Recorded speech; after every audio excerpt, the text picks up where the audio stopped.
So if you were to ask, why was Herod so anxious to see Jesus? Because in another reading of that gospel or interpretation, the words used is, Herod was anxious to see Jesus.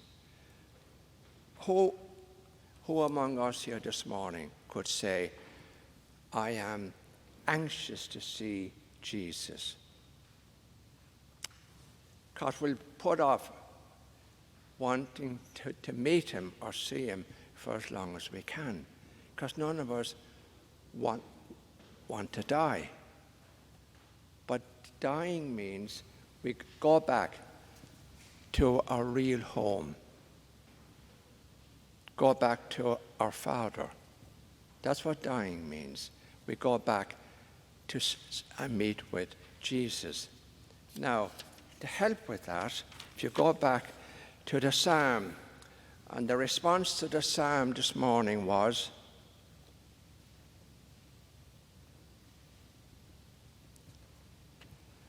the Lord takes delight in his people. Now, if you think about that, the Lord takes delight in his people. Compare it to a human family. What parent, what mom or dad doesn't get great delight in the achievements and seeing their children grow up and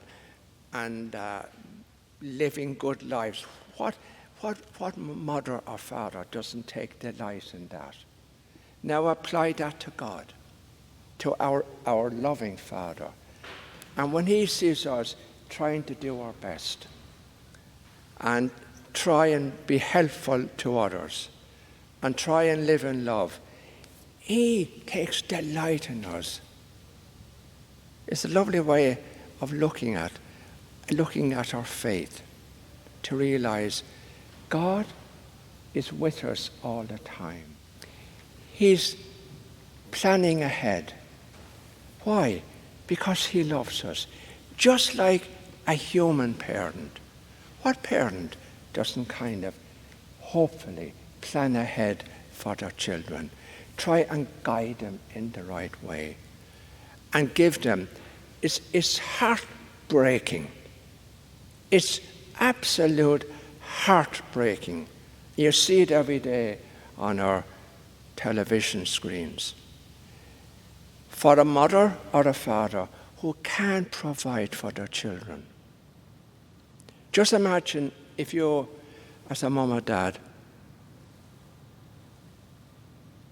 if you were holding a little child in your arms who was dying of hunger,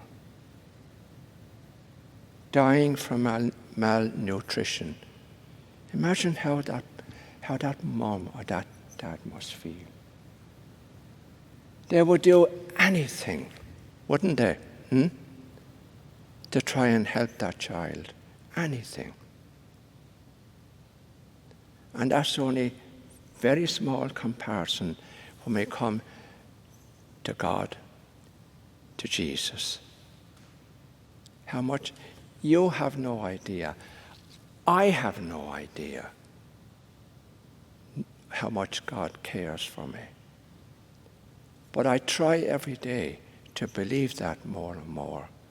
And that brings me great peace and gives me the courage to carry on in spite of difficulties, whatever else may be happening all around me.